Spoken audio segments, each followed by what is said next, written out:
Assalamualaikum warahmatullahi wabarakatuh. Berjumpa lagi dengan saya ya. Saatnya menjawab pertanyaan dari teman-teman yang ada di kolom komentar video saya ya. Jadi simak terus sampai dengan selesai.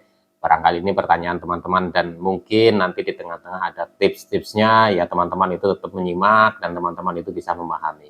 Dan saya harapkan teman-teman sudah memahami, nanti teman-teman akan lebih cepat membaik dan sembuh. Gak usah khawatir teman-teman. Insya Allah nanti teman-teman juga akan sembuh kok. Saya yakin itu ya. Jadi tetap semangat. Oke, langsung saja. Untuk menyingkat durasinya ya teman-teman ya. Ini malam soalnya. Oke, Assalamualaikum Mas. Kemarin saya salah makan. Oh iya, ini dari akunnya Fitri Suhafa ya. Assalamualaikum Mas. Waalaikumsalam. Kemarin saya salah makan, lalu jadi diare dan mules sekali serta ngembung. Terus badan jadi lemes dan sore harinya tiba-tiba saya nangis sendiri, pikiran jadi negatif. Yang saya tanyakan normal atau wajar nggak sih Mas kalau saya nangis tiba-tiba? Ya nggak apa-apa ya, kalau mau nangis ya nangis, nggak apa-apa daripada ditahan ya gitu ya. Tapi ini nanti juga jangan selalunya ya kalau seperti itu nangis-nangis gitu. Ya wajar kalau dalam kondisi teman-teman itu masih sering merasakan cemas ya, masih sering merasakan panik ketika ada sensasi fisik muncul atau ada sesuatu hal yang menurut teman-teman itu sudah membaik kok tiba-tiba ini muncul lagi ya, terus teman-teman itu cemas, jadinya itu teman-teman itu takut takut seperti di fase-fase awal, terus teman-teman itu sedih akhirnya nangis ya. Ya nggak apa-apa nangis, tapi nanti kedepannya teman-teman perhatikan saja ya, pahami saja memang gangguan asam lambung itu seperti ini ya, karena kita sudah kan disertai dengan kecemasan. Jadi kalau ada apa-apa sedikit gitu ya, walaupun kadang itu tidak berhubungan dengan asam lambung pun ya, terus tiba-tiba waduh kok badan saya itu gatel gitu ya, itu juga udah cemas, udah panik, mikirnya yang aneh-aneh, waduh jangan-jangan ini jangan-jangan ini itu gitu ya teman-teman ya. Jadi mulai sekarang ketika teman-teman itu mengalami hal seperti ini nih, sudah tahu karena teman-teman itu salah makan ya, atau makanan nggak cocok gitu ya, itu bisa diare ya, itu wajar ya teman-teman ya. Orang normal pun ya yang tanpa menderita gangguan asam lambung ya, ketika, makan makanan yang nggak cocok atau waktunya yang nggak cocok, misalkan pagi-pagi kok sudah makan yang ekstrim gitu ya, itu juga biasanya, diare gitu ya. Jadi kondisi ketika teman-teman mengalami gangguan ini, terus teman-teman itu mengalami diare, itu nggak usah terlalu dipikirkan yang enggak gitu ya. Saya dulu memang seperti itu ya teman-teman, tapi semakin dipikirkan ya, nanti teman-teman itu malah akan menambah intensitas, sensasi, fisik yang lain gitu ya. Jadi tadinya hanya diare, teman-teman panik, teman-teman itu jadi cemas, terus nanti tiba-tiba, perasaan itu jadi lemes, terus jadi nggak karuan, terus badan rasanya kayak nggak enak, terus kadang keringet dingin keluar. Nah itu jadi merambat ke sana. Jadi ketika teman-teman sudah menyadari nih, oh ya kemarin saya salah makan nih, kenapa saya harus makan ini, kok tiba-tiba diare, yaitu wajarin saja, iya karena ini, besok nggak saya ulangi lagi, itu aja teman-teman ya. Jadi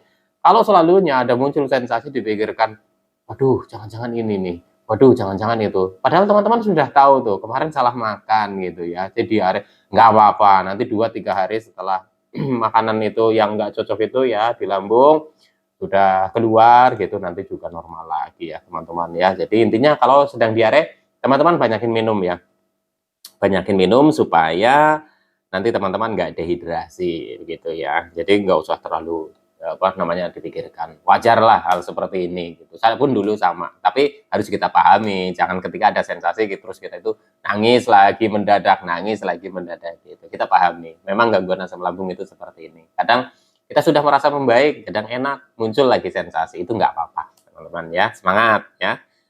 Oke, dari akunnya Umi Litera Umi Literasi Nohan. Salam dari NTT Mas, salam balik ya. Terima kasih selalu memberi semangat, puji Tuhan. Sudah mau sembuh, tetap pantang dan BB sudah mulai perlahan naik, bagus ya. Tapi tadi ceroboh gara-gara angkat beban berat, sekarang lagi kurang enak badan. Nah ini ya teman-teman ya, jadi perhatikan ya teman-teman ya, walaupun teman-teman itu sudah merasa enak nih ya, sudah terasa nyaman ya, untuk penderita gangguan asam lambung, awal-awal enak ya, awal-awal sembuh, awal-awal membaik, tetap teman-teman itu harus sesuaikan dengan kondisi teman-teman nih. Teman-teman kan baru membaik nih, membangunnya itu susah nih ya, penuh dengan perjuangan. Dan ketika enak ya, itu jangan langsung yang wah ini saya udah enak nih, langsung kegiatan-kegiatan seperti dulu yang sebelum kita terkena gangguan asam lambung, wah udah saya jalani, saya itu enak gitu. Boleh, tapi bertahap ya teman-teman. Kita ukurlah kondisi kita gitu ya. Jadi intinya sebenarnya sudah membaik dan kadang itu muncul lagi, tinggal amati saja. Kadang memang karena kebiasaan kita saja gitu ya, yang belum bisa menyesuaikan. Jadi ketika kita sudah membaik, sudah sembuh, kita juga harus menyesuaikan. Bukan berarti, wah saya udah enak nih, saya udah nyaman nih, terus makanan juga nggak dijaga lagi, terus pola istirahat nggak dijaga lagi, aktivitas terlalu berat, nah, itu juga bisa berefek lagi ya teman-teman ya. Jadi mulai lagi ya 3P-nya dikonsistenkan. Untuk aktivitas ya yang beban terlalu berat gitu ya, jangan dulu lah, sesuaikan dengan kondisi ya. Insya Allah nanti juga membaik lagi. Tetap semangat ya. Oke, dari akunnya pelajar baru. Hidung suka mampet itu kenapa ya Mas? Ya kalau mampet bukan pilek, bukan flu, yaitu akibat asam lambung yang sering naik ya teman-teman. Itu juga saya rasakan dulu. Jadi mampet, sering mampet, nggak flu, nggak pilek, tapi mampet gitu ya. Dan itu eh, saya itu mengalami hal itu cukup lama juga ya teman-teman. Jadi kadang sudah enak, sudah plong gitu ya.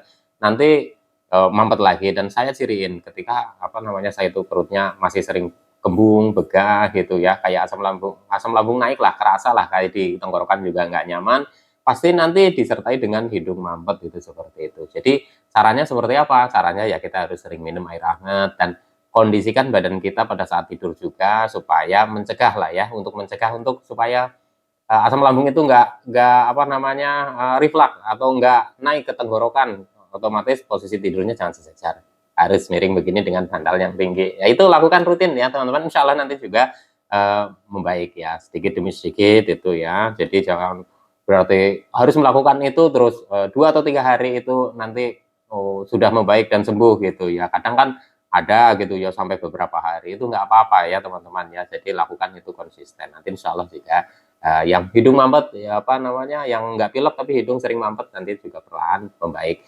Terus kalau pagi sering berjemur ya teman-teman ya. Oke, semangat.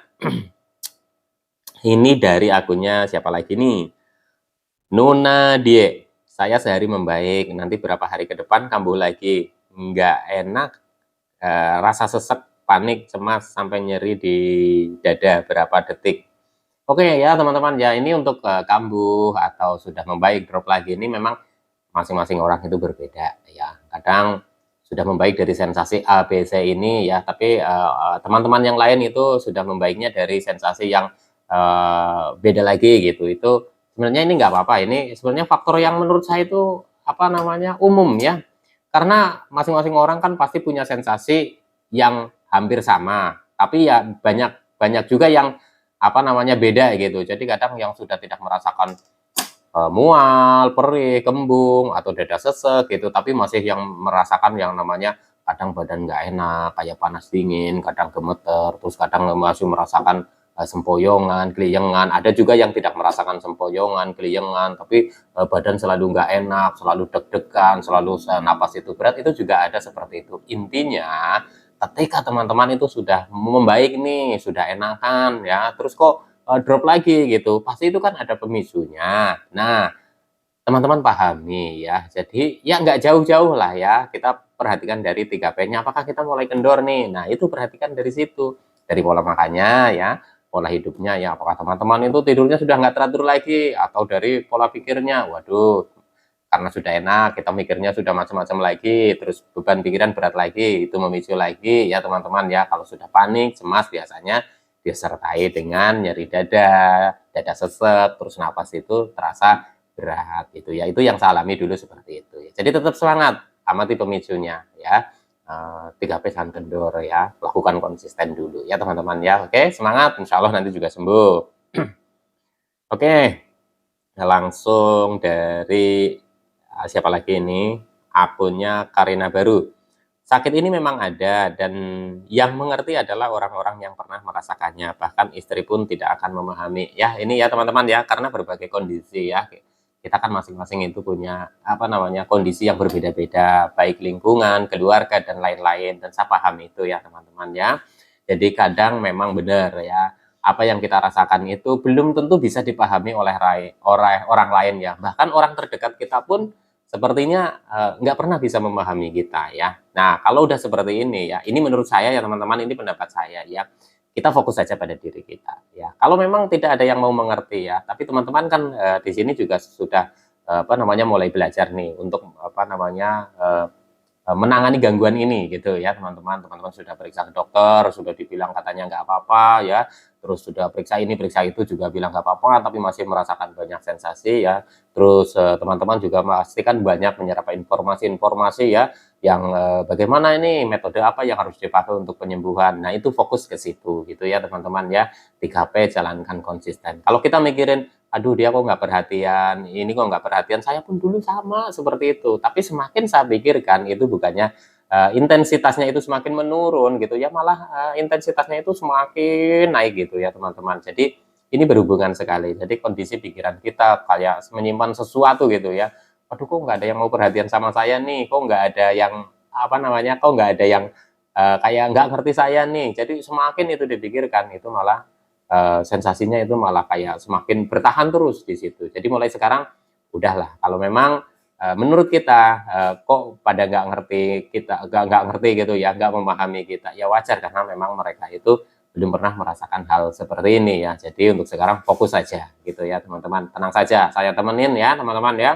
Insya Allah nanti kalau teman-teman itu sudah membaik, sudah sembuh, nanti teman-teman itu bisa ceritakan ya, ceritakan ke keluarga dulu pada saat mengalami seperti ini, seperti ini, seperti ini. Dan nanti teman-teman juga pastinya akan berubah pikiran lagi ya. Bukan mereka itu sebenarnya bukan bukan nggak perhatian, tapi memang karena nggak ngerti dengan yang apa yang kita rasakan. Jadi seolah-olah ya seperti kita itu kayak seolah-olah itu mengada-ngada atau lebay gitu. Itu yang banyak ya penderita gangguan asam lambung yang mengalami hal seperti ini. Jadi intinya fokus saja ya teman-teman ya. Fokus kepada diri kita untuk pemulihan ya. 3P jalankan konsisten. Insya Allah nanti teman-teman juga akan membaik. Ketika teman-teman sudah membaik nih dari asam lambungnya, otomatis kecemasan, terus pikiran-pikiran yang kayak gitu ya, yang apa baper gitu terus atau apa gitu ya, terus kadang sensitif gitu. Nanti seiring berjalannya waktu asam lambung mulai apa namanya mulai normal ya, sensasi fisik mulai normal, itu juga kecemasannya itu akan dengan sendirinya itu mulai menurun ya, dan pikiran-pikiran negatif juga itu akan menurun sendiri. Jadi teman-teman nggak usah khawatir ya, pokoknya jaga 3P konsisten, insya Allah nanti teman-teman juga akan sembuh ya, saya yakin gitu ya, semangat. Oke, lanjut lagi dari akunnya siapa ini, eh, Ras Rasli. Assalamualaikum Bang. Waalaikumsalam. Pernah nggak merasa perut sebelah kiri sakit nyeri Bang? Ya pernah gitu ya, tapi nggak sering ya teman-teman. Malah dulu justru pada saat awal-awal terkena gangguan ini malah saya nggak merasakan yang namanya sakit gitu ya, sakit di perut gitu ya. Itu tidak merasakan itu teman-teman ya. Justru malah kebanyakan sensasi-sensasi psikisnya gitu ya. Perasaan nggak enak seperti meriang dan lain-lain, tapi yang sakit perut gitu enggak. Tapi yang namanya kadang sakit gitu ya di perut bagian kiri bagian kanan celekit-celekit, untuk kadang seperti dicolek, terus kadang perih, itu saya juga pernah merasakan ya. Jadi ini kan efek dari asam lambung yang tinggi ya teman-teman ya, sering tinggi, terus kita makannya pola makannya juga nggak dijaga, akhirnya juga bisa mengiritasi gitu ya. Makanya dengan kita itu menjaga pola makannya ya, pokoknya pola makan, terus pola hidupnya, terus pola pikirnya kita jaga gitu ya teman-teman ya. Intinya teman-teman nggak usah khawatir, hal seperti ini bisa sembuh kok ya, yang teman-teman itu mau telaten ya menjalaninya, insya Allah nanti juga akan membaik. Kalau teman-teman sudah periksa ke dokter dan teman-teman itu dinyatakan oleh dokter apa namanya terkena ini asam lambung, dan teman-teman apa dinyatakan oleh dokter butuh obat gitu ya, teman-teman ikutin saran dari dokter ya. Jadi untuk obat harus konsultasi dengan dokter ya teman-teman ya. Oke, tenang saja, insya Allah nanti juga sembuh dan saya yakin itu ya, semangat. Oke. Lanjut lagi dari akunnya siapa ini? Tesi Lasmini. Sering lapar terus sering kerasa BAB terus ya. Ya nggak apa-apa, sering lapar makan saja, nggak apa-apa ya teman-teman. Untuk penderita gangguan asam lambung ya teman-teman ya, ini banyak juga yang mengalami apa namanya sering lapar ya. Terus tapi lebih banyak itu malah nggak nafsu makan ya teman-teman. Jadi memang ini ada dua ya, ada dua apa namanya, ada dua sisi gitu. Ada yang malah justru nafsu makannya meningkat, ya BB-nya naik, tapi sensasinya masih banyak. Ada yang apa namanya berat badannya turun, tapi sensasinya berkurang gitu juga ada. Nah, Kalau saya itu adalah tipe yang waktu menjaga pola makan, terus mantang makanan itu tipe yang berat badannya turun. Tapi alhamdulillah itu semakin membaik ya teman-teman ya. Jadi memang kalau sekarang saya itu bisa mengkondisikan di berat badan berapa saya itu terasa nyaman gitu ya teman-teman ya. Jadi nanti teman-teman juga akan bisa mengkondisikan itu. Jadi kalau teman-teman nih ada ya kadang yang suka bilang ke saya, "Oh, saya semakin cemas nih, badan saya itu kok kurus gitu ya." Nggak apa-apa, saya juga kurus nih, tapi kan intinya yang penting sehat ya teman-teman ya. Jadi untuk masalah kurus, masalah apa namanya, gemuk gitu ya, itu nggak jadi patokan ya teman-teman, nggak jadi patokan. Bahkan yang gemuk pun pengen kurus, yang kurus pengen gemuk, dan selalu seperti itu ya. Tapi kalau untuk penderita gangguan asam lambung memang kebanyakan berat badannya turun. Dan kalau sudah mulai naik itu juga ya itu bagus ya teman-teman. Tapi kembali lagi ya, patokannya bukan di kurus dan di gemuk ya teman-teman ya. Tapi di diri teman-teman. Kalau teman-teman dengan berat badannya turun tapi teman-teman serasa membaik ya, itu ya bagus ya teman-teman, nggak apa-apa ya. Yang penting jangan cemas saja karena diwajarin saja ketika turun ya. Tapi kondisinya malah semakin enak nih, sensasi berkurang ya gitu ya. Ya teman-teman nggak usah terlalu merisaukan berat badan, nanti nggak apa-apa lah dengan sendirinya, nanti teman-teman sudah santai, sudah rileks gitu juga, sudah nggak memikirkan ya kayak gitu-gitu gitu ya. Wong ada juga yang berat badannya sudah bertambah tapi malah sensasinya ajek saja gitu ya, tetap saja gitu juga ada, banyak juga ya teman-teman ya. Jadi intinya targetnya di sini teman-teman nggak usah risaukan ya, apa namanya, kurus atau apa, kok HBB-nya semakin naik nih, masa malah jadi semakin naik ini gimana? Jangan mencemaskan itu. Nah, teman-teman ketika mengalami kondisi seperti ini ya, teman-teman sering lapar gitu ya, makan aja nggak apa-apa ya teman-teman, sedikit tapi sering gitu ya. Ada juga yang, "Mas saya itu kok malah nafsu makannya berkurang," ya nggak apa-apa, tapi tetap harus makan gitu ya teman-teman ya. Pokoknya jangan terlalu dipikirkan risau ya. Kita lagi memikirkan banyaknya sensasi di fisik, tapi kita juga mikirkan, "Aduh berat badan saya itu turun." Saya dulu juga pernah seperti itu ya teman-teman ya. Kenapa saya sampaikan ini sekarang jangan terlalu mikirin, karena itu dampaknya malah akan semakin nggak enak lah ya teman-teman kalau kita pikirkan itu ya. Udah santai saja, jalani saja, hadapi saja dengan sabar dan ikhlas gitu ya. Jadi patokan untuk kesembuhan itu bukan di kurus dan berat, tapi dari kondisi teman-teman sendiri merasakannya gitu ya. Oh iya, saya sensasinya semakin berkurang, tapi kok badan saya kurus? Nggak apa-apa ya, nggak apa-apa gitu, nggak apa-apa teman-teman ya. Oh mas, saya itu apa namanya sekarang berat badannya sudah mulai naik dan sensasinya berkurang, itu juga nggak apa-apa, bagus ya. Tapi tetap kontrol idealnya seperti apa gitu ya teman-teman ya. Pokoknya teman-teman, masalah panik, masalah cemas ya, kalau kita pikirkan terus ya, setiap ada sensasi kita selalu mikir seperti itu, ya nanti akan lambat ya, akan lambat gitu ya. Bukan berarti nggak sembuh, tapi nanti akan lambat gitu sembuhnya gitu ya. Nah terus teman-teman ketika sudah mulai enak nih, mulai apa namanya, pokoknya udah mulai merasa nyaman dan lain-lain gitu ya, terus teman-teman juga nggak jaga 3P-nya juga, itu juga bisa berpengaruh. Jadi untuk teman-teman, intinya tetap pahami tentang gangguan ini. Insya Allah nanti teman-teman semakin bisa memahami, semakin teman-teman itu bisa lebih cepat membaiknya. Amin ya robbal alamin. Dan saya yakin teman-teman juga akan sembuh. Oke teman-teman ya, sekian dulu. Lain kali disambung lagi dengan tema yang lain. Oke, semangat. Salam sehat jasmani dan rohani. Wassalamualaikum warahmatullahi wabarakatuh.